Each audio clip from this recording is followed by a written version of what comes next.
욥이 여호와께 대답하여 이르되 주께서는 못하실 일이 없사오며 무슨 계획이든지 못 이루실 것이 없는 줄 나오니 무지한 말로 이치를 가리는 자가 누구니이까. 나는 깨닫지도 못한 일을 말하였고 스스로 알 수도 없고 헤아리기도 어려운 일을 말하였나이다. 내가 말하겠사오니 주는 들으시고 내가 주께 묻겠사오니 주여 내게 알게 하옵소서. 내가 주께 대하여 귀로 듣기만 하였사오나 이제는 눈으로 주를 배옵나이다. 그러므로 내가 스스로 거둬들이고 티끌과 재 가운데에서 회개하나이다. 이제 오늘 본문은 욥기에 있어서 그 클라이막스에 해당되는 그런 부분입니다. 그러니까 이 시점으로 욥의 삶이 완전히 변화되는 그 전환점이 되는 이제 그런 부분이죠. 그러니까 소위 욥이 하나님을 만난 거죠. 그러니까 오늘 이 본문은 하나님을 만나고 난 다음에 욥이 고백하는 그 회개하는 이제 그런 내용이 되겠습니다. 하나님이 욥의 인생 질문, 욥은 질문이 참 많았죠. 하나님, 내가 왜 이런 고통을 겪습니까? 왜 이런 고난을 당합니까? 근데 직접 답을 주신 것은 아닙니다. 그래서 그런 거다, 뭐 이렇게 하나님이 말씀하신 건 아닙니다. 그렇지만 하나님을 실제로 만나고 나니까 모든 것을 깨닫게 된 거죠. 하나님의 임재 앞에 더 이상 물을 필요도 없었습니다. 하나님이 그에게 답이셨던 거죠. 하나님의 임재로 충분했던 거죠. 그래서 삶이 완전히 변화가 됐는데 그렇게 괴롭히던 자기 친구들을 위해서 기도하는 그런 하나님의 종으로 쓰임을 받기도 하고 완전히 다른 차원에서 삶을 살아가게 됩니다. 그리고 여러분 아시는 대로 갑절의 복을 받습니다. 그래서 오늘은 이 본문을 통해서 우리 인생에도 많은 문제가 있는데 그 문제를 어떻게 극복할 수 있는가, 극복하는 법에 관해서 나누려고 합니다. 먼저 여러분, 세상의 방식과는 완전히 다르다는 것을 미리 말씀드립니다. 사람들은 다 문제로 고통당합니다. 문제가 없는 사람은 이 세상에 단 한 사람도 없습니다. 여러분, 어떻게 극복할 수 있을까요? 또 하나님의 방법은 무엇일까요? 제일 첫째는 우리는 은혜가 필요한 존재라는 것을 깨닫는 것, 이게 첫째입니다. 은혜가 필요한 존재라고 하는 사실을 깨닫는 것, 여러분의 문제를 극복하는 첫째 길이 바로 이겁니다. 이건 아무리 강조해도 지나치지가 않습니다. 여러분, 우리에게는 은혜가 필요합니다. 우리에게 진실로 필요한 것은 하나님의 은혜입니다. 많은 사람들은 자신의 상황을 바꾸려고 분투하죠. 어떻게 하든지 문제를 해결하기 위해서, 특별히 스스로가 그 문제를 해결하기 위해서 노력을 하죠. 상황을 통제하고 환경을 바꾸고 문제를 없애버리고 그렇게 애를 쓰는 거죠.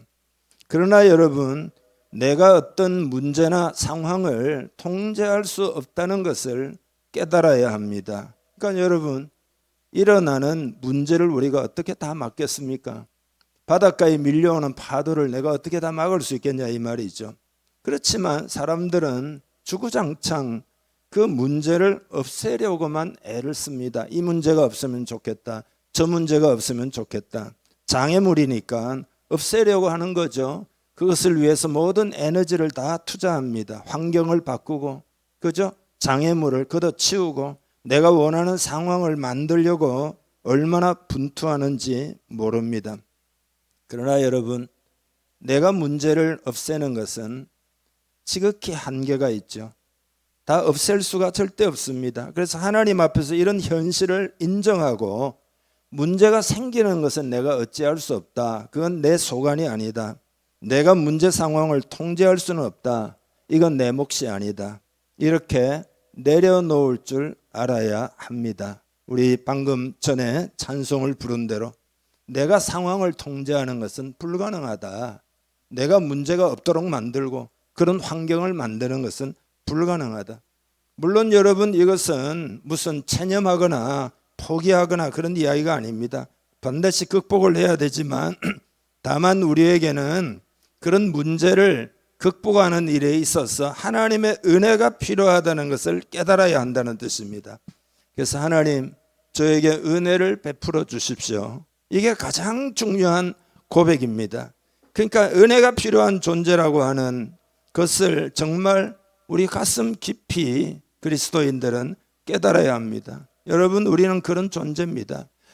하나님의 은혜가 아니면 정말 우리는 살 수가 없다.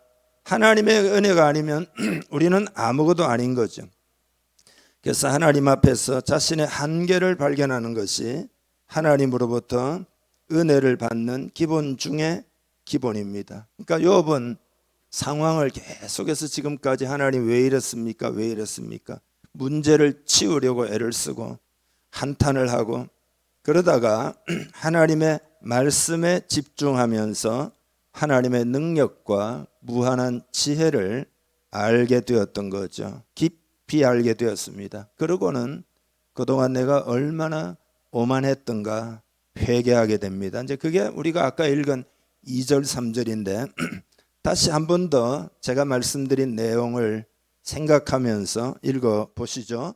주께서는 못하실 일이 없사오며 무슨 계획이든지 못 이루실 것이 없는 줄 아오니 무지한 말로 이치를 가리는 자가 누구니이까?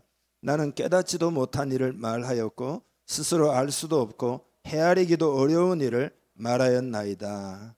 아멘. 깨닫지도 못한 일을 말했고 뭘 아무것도 모르고 계속해서 하나님께 따져들었다. 그런 이야기죠. 자신이 이제는 얼마나 한계가 있는 존재인지, 얼마나 무지한 존재인지, 그럼에도 불구하고 자기의 머리로 하나님을 계속 판단하려고 했던 것이 얼마나 오만한 것인지 깨닫고 회개한다. 그런 이야기입니다. 여러분, 오늘 우리가 살아가는 이 세상의 분위기를 좀 알 필요가 있습니다. 하나님의 은혜를 알지 못하도록 몰아가는 세상 분위기입니다. 그러니까 왜냐하면 사람들은 세상에서 잘난 것처럼 보이지 않으면 초라해지니까 그거를 못 견뎌하는 거죠. 특별히 현대인들의 심리는 더욱 그렇습니다. 워낙 경쟁사회니까. 오늘날에 여러분, 영적으로 말하면 이런 영이 많이 역사하고 있습니다. 그러니까 잘 나가는 사람들에 대한 부러움을 크게 가지게 하고 비교하게 하고 상대적으로 초라함을 느끼게 하고, 그러니까 그렇게 되면은 오기가 생기잖아요. 그러니까 계속해서 헛된 것, 헛된 욕망이나 헛된 목적을 향해 달려가도록 그렇게 악한 영들이 우리를 가만 놓아두지를 않는다. 이런 영적인 현실을 여러분 잘 알고 있어야 됩니다. 그래서 우리 크리스찬이지만 그럼에도 불구하고 옛 자아의 이끌림을 받아서 하나님의 은혜를 깊이 의존하는 것이 아니라 상황을 금방 바꾸려고, 당장 치워버리려고, 고난을 없애려고 분투하는 거죠. 그러니까 심지어 기도도 그렇게 하는 거죠. 예, 하나님 이거 빨리 치워주세요. 없애주세요. 내가 원하는 것을 이루어 달라고 때를 계속 쓰게 되는 거다 이 말이죠. 그래서 마치 불나방 있잖아요. 불나방처럼 외적인 것을 급히 해결하려고 어떤 뭔가 딱 보이면은 그것으로 그냥 막 가는 거죠. 욕심 따라 정신없이 막 속도가 제어가 안 됩니다. 여러분, 이렇게 살면 어떻게 될까요? 해결할 수 있을까요? 그리고 그런 삶이 성공했다 치더라도 정말 행복할 수 있을까요?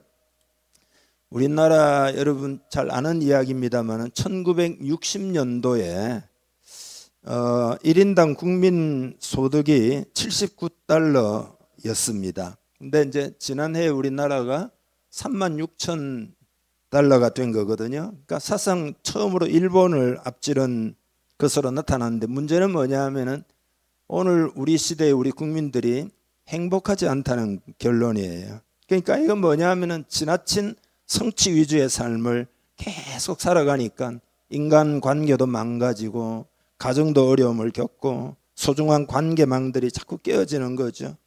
집이나 직장 등에서도 서로를 지지하고 뭐 격려하고 위로하고 이런 일은 자꾸 요원해지고 막 서로 이렇게 막 바쁘니까 무관심하고 뭐 이렇게 갈등이 막 생기고 그러다 보니까 마음이 우울하고 힘들고 불안하고 부정적 증상들이 마음을 사로잡는 거죠. 그러니까 제가 요 계산해 보니까 1인 국민 소득이 456배가 된 거거든요. 그러니까 외적으로 엄청 성취한 거잖아요. 456배 소득이 올랐으니까. 근데 왜 행복하지 않느냐 이거예요. 2023년도 10월 30일 날 발표한 서울시민 정신건강 실태와 정책 방향 보고서라는 걸 제가 찾아봤거든요. 근데 크게 이야기하면 서울 시민의 2명 중에 1명은 이게 부정적 심리적 문제가 심각하다는 거예요. 소위 말해서 외상 후 스트레스나 우울증이나 불면증 등을 겪고 있다. 그러니까 통계상으로는 정확히 52.5% 어마어마한 거잖아요. 그러니까 그중에 외상 후 스트레스 증상이 33.8%. 그러니까 이게 국민 전체로 치면은 10명 중에 2명, 5명 중에 1명은 외상 후 스트레스가 있다. 그러니까 이건 예를 들어 어떤 뭐 생명을 위협하는 어떤 뭐 사건을 경험했다든지 극심한 어떤 충격을 경험한 후에 나타나는 심리적인 거잖아요. 그게 막 꿈에도 나타나고 그러니까 꿈을 꾸고도 악몽을 꾸고 말이죠. 근데 기억이 계속해서 반복이 되고 그러면 그 정도가 아니에요. 그 막 식은땀이 막 나고 막 덜덜 떨리고 막 불안증이 막 오고 그런 경험이 다시 막 재현이 되는 거죠. 예, 지금은 그게 없지만은 지금 막 재현이 돼. 플래시백이라 그러잖아요. 그러니까 막 공포를 느끼고 예, 심장 박동이 막 증가하고 그런 거죠. 우울증이 26.2%, 불면증이 19%, 불안증이 16.8%, 알코올 사용 장애가 16.5%. 이게 가장 높은 연령대가 19세에서 39세 젊은 세대에 가장 높습니다. 그러니까 이게 참 여러분 어떻게 생각하십니까?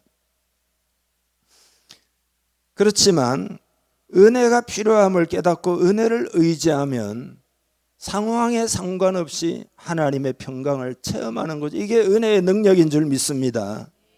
아무리 어려운 가운데서도 소망을 잃지 않게 되고 그리고 믿음으로 인내하게 되고 결국은 하나님의 손길을 체험하게 됩니다. 그러니까 여러분 우리는 은혜가 필요한 존재임을 깨달아야 한다. 이게 첫째입니다. 두 번째로는 속사람이 잘 되어야 함을 깨달아야 합니다. 여러분의 문제, 우리의 문제를 해결하려면 속사람이 잘 되어야 한다. 이게 내면이 새로워져야 된다 이 말이죠. 속사람이 변화되어야 된다. 그러니까 하나님이 어떻게 우리 인생을 축복하시느냐 하면은 속사람을 통해서 우리 인생을 축복하는 거죠. 그러니까 소위 여러분 내 영이 잘 되고 범사가 뭐 어떻게 요한서에 나오잖아요. 그러니까 속사람의 변화를 통해서 우리 인생을 변화시키는 것이 하나님의 방법입니다. 이게 하나님 방법이에요. 예를 들면 우리가 신앙생활을 하다 보면 기적을 경험하게 되는 기적도 그냥 일어나지 않습니다. 기적이라는 것은 내 안에 내적인 믿음이나 생각이 완전히 새로워질 때 그 새로워진 생각, 새로워진 믿음의 바탕 위에서 하나님의 기적도 일어난다. 이게 갑자기 떨어지는 게 아니라 하나님의 말씀이 강하게 나를 주장할 때 그 말씀으로 인해서 내 안에 불같은 믿음이 생기게 되고 결국 우리가 기적을 체험하게 되는 거다. 그러니까 하나님의 말씀이 성령의 역사로 아까 우리 생생하게 들리도록 서로 인사했잖아요. 그렇게 생생하게 들리도록 성령님이 레마로 하나님 말씀이 내 심령에 들어와 가지고 심겨질 때 우리 인생은 30배, 60배, 100배의 열매를 맺게 되는 거죠. 그게 기적입니다. 성령의 권능으로 여러분의 어떤 겉껍질이라 그럴까 세상의 생각 그것을 뚫고 들어가서 말씀이 여러분의 심령에 이르면 역사가 일어나는 거단 말이죠. 우리가 이제 예를 들어 나 스스로 막 상황을 통제하고 나 스스로 문제를 해결하려고 분투하고 내 자아가 앞서 있으면 하나님의 말씀을 들어도 그냥 머리로 어느 정도 듣지만 심령으로는 듣지를 못합니다. 그래서 하나님 앞에서의 나의 한계를 보는 것이 그래서 중요합니다. 하나님, 내 인생은 한계가 있습니다. 나는 하나님이 아니며 모든 것을 내가 통제할 수 없습니다. 그러니 은혜가 필요합니다. 환경을 통제하는 것은 내 몫이 아닙니다. 그래서 그렇게 겸손히 하나님의 은혜 앞에 나를 내려놓고 그러면은 하나님의 말씀이 권능 있게 우리의 내면에 이르게 되고 속사람을 변화시켜서 우리의 문제를 극복하도록 만드는 것이 하나님의 방법입니다. 이게 하나님의 방법이에요. 로마서 12장 2절에 보면 너희는 이 세대를 본받지 말고 오직 마음을 새롭게 함으로 변화를 받아 하나님의 선하시고 기뻐하시고 온전하신 뜻이 무엇인지 분별하도록 하라. 여기에 보면은 어떻게 하나님의 뜻을 분별하고 행하고 내 삶이 달라지고 이렇게 되는가 하면은 마음을 새롭게 함으로 변화를 받아. 이게 하나님의 방식이다 이거예요. 우리의 내면을 새롭게 하는 것이 하나님의 방법이다. 그러니까 내면을 새롭게 하는 것은 여러분 우리가 예수 믿고 나면 자동적으로 되는 게 아니죠. 자동적으로 되는 것은 예수 믿자마자 우리의 신분이 죄인에서 의인이 되고 세상의 종에서 하나님의 백성이 되고 그건 순식간에 일어나는 일이지만 생각이 달라지는 것은 단번에 되는 건 아니죠. 하나님의 은혜를 입어서 내가 시시각각 바르게 선택함으로써 변화가 됩니다. 그래서 방금 읽은 구절에 보면 새롭게 된다 이렇게 수동태로 되어 있는 게 아니라 새롭게 함으로 변화를 받아 새롭게 한다는 능동태로 표현되어 있잖아요. 그러니까 우리 스스로 생각을 새롭게 해야 된다. 하나님의 은혜를 입으면 가능한 줄 믿습니다.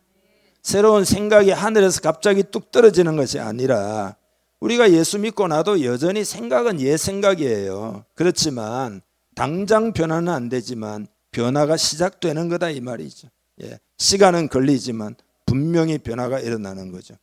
꾸준히 내면을 새롭게 하는 일에 여러분의 에너지를 다 쏟을 수 있기를 축복합니다. 그게 지혜입니다. 그러니까 예수를 믿는다는 것이 외적인 어떤 뭔가 규칙이나 규례를 지켜가지고 나 이거 지켰어요. 그렇게 해서 복을 받으려고 해서는 안 됩니다. 그래서 우리는 흔히 그런 말을 많이 듣죠. 이렇게 하면 복을 받고 저렇게 하면 복을 받고. 그러나 마음을 새롭게 함으로 변화를 받으라는 거예요. 그러니까 율법적 신앙은 뭐냐 하면은 외적인 기준을 맞추어 가지고 하나님의 사랑과 하나님의 인정과 하나님의 축복을 받아내려고 하는 게 율법주의 신앙이죠. 그건 복음이 아니에요. 기복적인 신앙은 뭐냐? 내면적 변화가 없이 열심히 기도만 하면 하나님 복 주신다라고 믿는 신앙. 그게 기복주의 신앙이에요. 그건 다 참된 신앙도 아니고 복음이 아닙니다. 신앙의 본질은 뭐냐? 내면이 새로워지는 거죠. 마음으로 믿는 거죠. 하나님이 우리의 심령을 고치고 우리의 심령을 새롭게 하는 거죠. 그러니까 내 인생의 변화는 내면 깊은 곳에서 시작돼야 되는 거죠. 여러분 믿습니까? 인생을 살아갈 때 두 가지 지혜가 필요합니다. 첫 번째 지혜는 뭐냐 하면은 하나님이 나를 어떤 사람으로 만드셨는가를 깨닫는 것. 이게 이제 소명, 사명 그렇게 말할 수 있죠. 그걸 깨닫는 것이 첫째 지혜입니다. 그러니까 소명이나 사명을 깨달으면은 서로 비교하지 않게 됩니다. 왜냐하면 나만의 색깔이 있는 거거든요. 남과는 다른 색깔이에요. 나는 다른 거죠. 독특하게 하나님 나를 부르신 거죠. 그러니까 자기 소명을 발견하지 않으면 아까 표현대로 불나방처럼 살게 되는 거죠. 비교를 통해 가지고 남들이 누리는 것 나도 누려야 되겠다고 하니까 그냥 막 옛자으로 분투하게 되고 막 애를 쓰게 되는 거죠. 내 영역이 아닌데도 그걸 막 몰두하고 그리고 그것을 받쳐주지 않는 환경에 대해서 원망하고 한탄하고 막 환경을 내가 바꾸려고 하고. 여러분 이렇게 살아가면 예를 들어 성공을 했다 치더라도 그건 만족스럽지 않은 인생이 되고 마는 거죠. 그러니까 하나님 주신 내 삶을 사는데 만족이 있어요. 내가 어떤 존재인지 무엇의 부름을 받았는지 깨달을 때 그게 행복이 있고 하나님께도 영광이 됩니다. 두 번째 지혜는 뭐냐?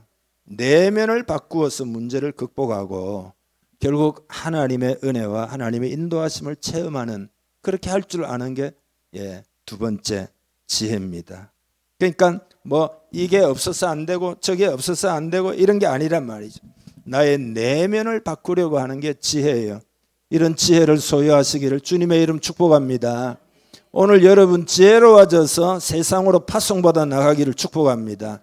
나의 내면을 바꾸리라. 내 내면의 변화를 받으리라. 이게 하나님이 주시고자 하는 승리의 비결입니다. 세 번째로는 듣는 신앙에서 보는 신앙이 되어야 합니다. 그러니까 인생의 문제를 극복하는 법에 대해서 지금 말씀드리고 있잖아요. 듣는 신앙은 무엇이고 보는 신앙은 뭐죠?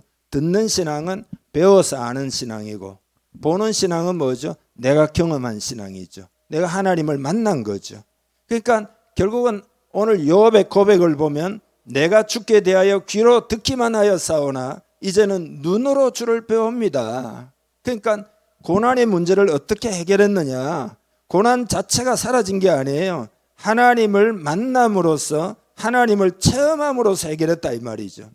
그러니까 욥기 1장 1절에 보면 욥에 대해서 그는 온전하고 정직하여 하나님을 경외하며 악에서 떠난 욥이었잖아요. 그러나 아직 시험을 통과하지 못한 믿음이었어요.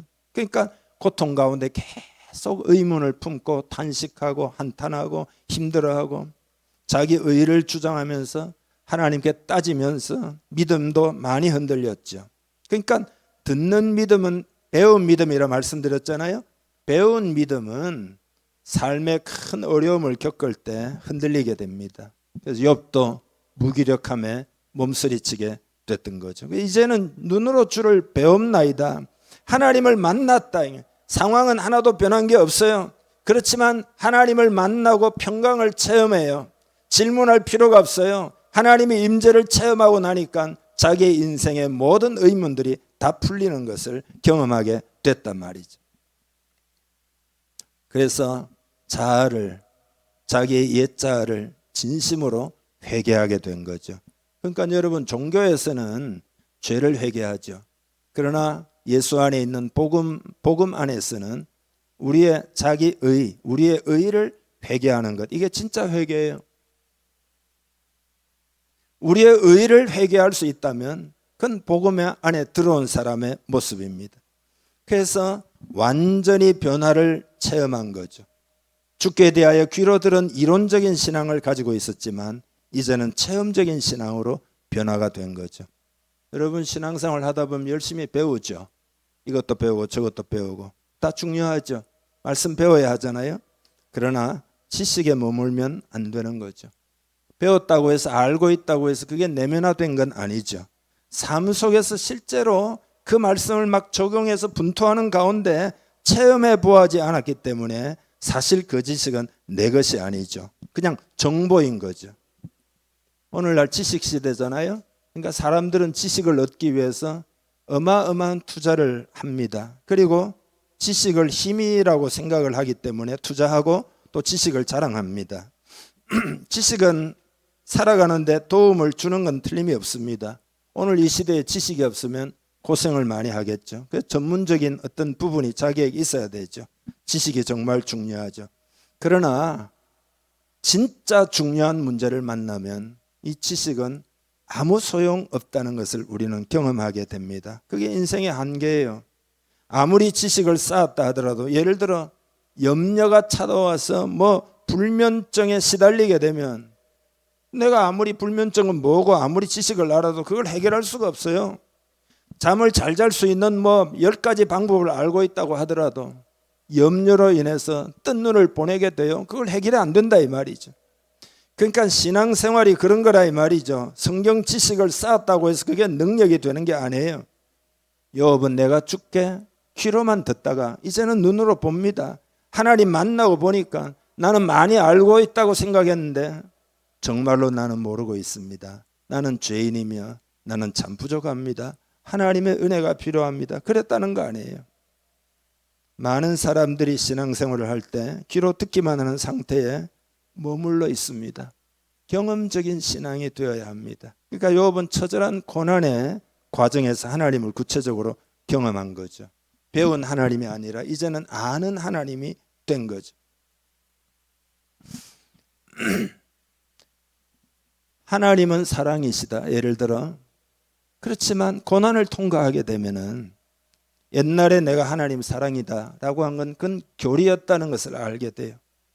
그리스도의 십자가를 통하여 우리에게 주신 사랑을 구체적으로 내가 경험하지 못했다면 그건 교리로 남아 있는 거죠. 깊이 내 마음에 와닿는 건 아니죠.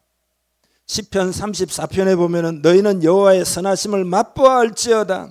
맛보아 아는 신앙 그에게 피하는 자는 복이 있도다. 실제로 경험하는 것을 의미하지 않습니까? 그러니까 시편을 보면은 하나님을 아는 고백들로 가득 하잖아요. 시편의 언어를 보면은 상당히 거칠고 솔직하고 막 그렇죠. 절규가 있고 막 탄식이 있고 막 직설적이고 막 뭔가를 분출하고 막 토로하고 그런 분위기죠. 여러분 시편의 언어들이 왜 그렇게 거친 거죠? 그거는 시편 기자들이 등 따시고 배부른 환경 가운데서 쓴 것이 아니기 때문이죠. 그들은 죽느냐 사느냐 숨막히는 고난의 현장에서 기도를 드린 거죠. 그러니까 신앙이 언제 깊어지느냐, 머리에 맴돌던 말씀이 삶 속에서 실제로 경험할 때죠. 경험을 통해서 말씀이 이게 진리구나, 이게 진짜 하나님의 진리구나, 그렇게 깨달아지고 경험이 되고 검증이 되면 신앙이 깊어지는 거죠. 하나님을 여러분 언제 신뢰하게 되죠? 그것은 하나님을 경험할 때죠. 경험하지 않는 하나님은요, 그거는 믿음이라 할지라도 그건 그냥 지식에 머무는 거기 때문에 삶의 진짜 어려움을 겪으면 하나님 신뢰하기가 대단히 어렵게 됩니다. 그러니까 현대인들이 가지고 있는 정보량을 한번 생각해 보면 옛날과 비교해 보자 이 말이죠. 어마어마하죠, 정말로. 그렇지만 그렇다고 해서 현대인들이 지혜가 넘치는 것은 아니지 않습니까? 그러니까 지식적으로 알 때는 많이 떠버리게 됩니다. 그러나 진짜를 알게 되면 말이 없어지게 돼요. 뭔 할 말이 있겠습니까? 하나님의 임재 앞에 우리가 뭘 안다라고 말할 수 있겠냐 말이죠. 그래서 우리는 고난을 통해서 하나님을 찾고 만나고 생생해지고, 하나님이 진짜 살아계시는구나, 그 고난의 터널을 통과하면서 하나님을 새롭게 알게 된 거죠. 하나님은 이런 분이시구나, 그냥 영어로 막 느끼는 거죠. 깊이 알게 되는 거죠. 욥이 형통했을 때는 알 수 없었던 세계가, 영의 세계가 열리기 시작했던 거죠. 그러니까 여러분, 하나님을 아는 데는 우리 인생의 한계 때문에 어쩔 수 없이 대가를 지불해야 합니다. 왜냐하면 고난이 없을 때는 진실해지지 않기 때문입니다. 고난을 진짜 겪으면 진실해질 수밖에 없어요. 고난을 처절하게 겪고 있는데 하나님 앞에 형식적으로 하고 무슨 적당하게 하고 속이면서 하고 그렇게 되겠냐 이 말이죠. 그건 불가능한 거잖아요. 하나님은 교실에서 쉽게 알 수 있는 분이 아니죠. 그게 인간의 한계죠. 죄로 말미암아 고난의 현장에서 하나님을 알 수 있습니다. 그러니까 야곱 같은 경우는 야복나루에서 하나님을 만나는 거잖아요. 허벅지 관절의 둔부의 힘줄이 끊어진 다음에 하나님을 만난 거잖아요. 그 야곱이 평생 다리를 절며 살았거든요. 그건 하나님 만난 흔적이죠. 시편 23편에 보면 다윗은 내 평생의 선하심과 인자하심이 반드시 나를 따르리니 내가 여호와의 집에 영원히 살리로다 라고 고백한, 이게 그냥 고백이 아니에요. 사망의 음침한 골짜기를 통과한 자의 고백이에요. 그는 동굴로, 그는 광야로, 그는 사막으로 다니면서 숱한 고난을 겪었죠. 그런 가운데 삶의 가지치기를 당하고, 그리고 군더더기를 전부 제거하고 하나님께 집중하고 하나님께 가까이 다가가고. 그래서 하나님을 만난 사람은 내가 만난 고난보다 하나님 만난 크기가 훨씬 큽니다. 그래서 그 고난이 확 지워져 버려요. 그게 그렇게 크게 와닿지 않습니다. 하나님의 영광 앞에 그건 아무것도 아닌 것이 되어버리고 맙니다. 여러분, 이런 신앙이 되기를 주님의 이름으로 축복합니다.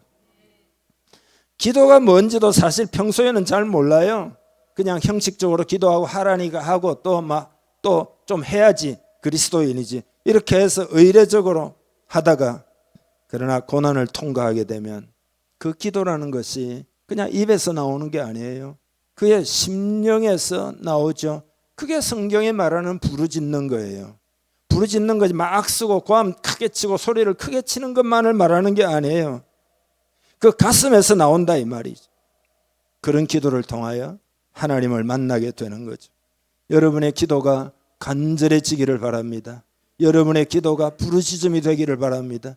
여러분의 기도가 심령으로부터 나오기를 바랍니다. 욥이 이제 하나님이 자기에게 일일이 다 답해주지 않아도 상관이 없어요.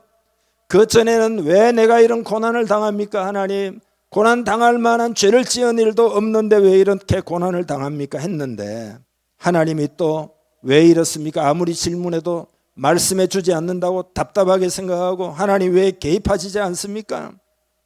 그렇지만 하나님을 만나자마자 다 해결이 되어버렸습니다. 여러분, 정리를 하죠. 인생의 문제를 어떻게 극복하느냐?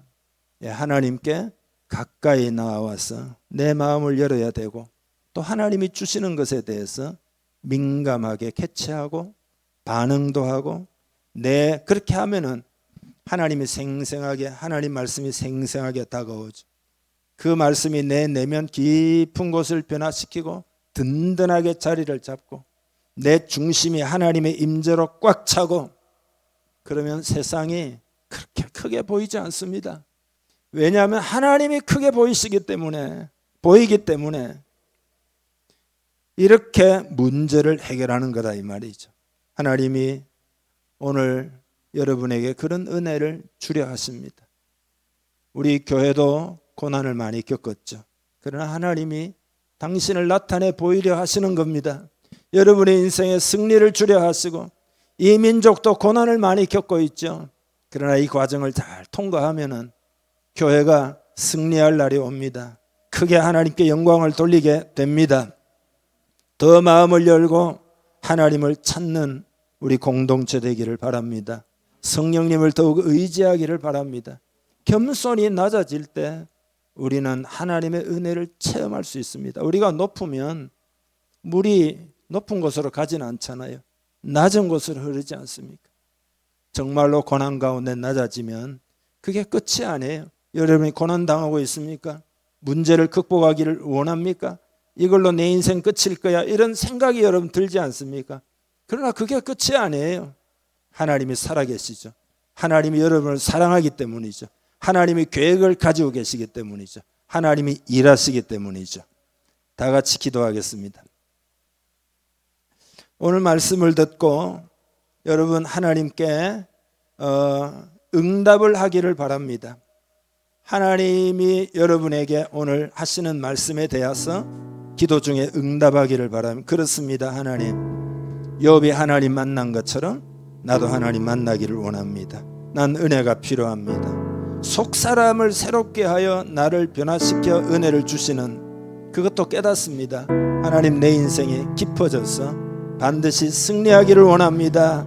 상황을 이기고 극복하고 승리하고 하나님께 영광 돌리기를 원합니다. 그런 제목으로 우리 다 함께 기도하겠습니다. 하나님 아버지, 은혜를 감사합니다. 하나님 아버지, 감사합니다. 우리에게 오늘도 임재하시고 말씀하심을 감사합니다. 우리 인생은 문제가 많고 고난이 많습니다. 그러나 고난을 극복하는 비밀이 복음 안에 다 들어있음을 감사합니다. 예수 그리스도가 십자가로 고난 당하신 것이 결국은 부활을 통하여 우리를 복주심이 아닙니까? 하나님, 인생의 비밀은 예수님 안에 있고 복음 안에 있는 줄 믿습니다. 오늘 이 하나님 주신 메시지를 우리의 삶에 적용하기를 원합니다. 우리는 은혜가 필요한 존재인 것을 고백합니다. 그리고 하나님이 우리에게 고난을 극복하도록 만드실 때 속사람 내면을 새롭게 하여 우리로 하여금 고난을 이기게 하시는 줄 믿습니다. 이 진리를 깨달아 우리의 속사람이 더욱 건강한 속사람 되기를 원합니다. 건강한 생각을 할 수 있기를 간절히 원합니다. 성령과 말씀으로 우리의 내면을 변화시킬 때 믿음으로 협력할 수 있는 우리 되기를 원합니다. 듣는 신앙에서 보는 신앙이 되기를 원합니다. 하나님 만나기를 원합니다. 어려운 가운데 기도하면서 하나님을 깊이 만나며 그 만남 가운데 인생의 모든 것을 다 이겨내는 그런 사람들 되기를 원합니다. 그런 복음의 은혜를 체험하기를 원합니다. 역사하여 주옵소서. 삶의 구체적인 여러 가지 문제 해결을 사모하고 나온 사람들도 이 가운데 있습니다. 오늘 말씀을 듣고 실천할 때 하나님이 의의 길로 인도하시옵소서. 축복하며 예수님의 이름으로 기도하옵나이다. 아멘.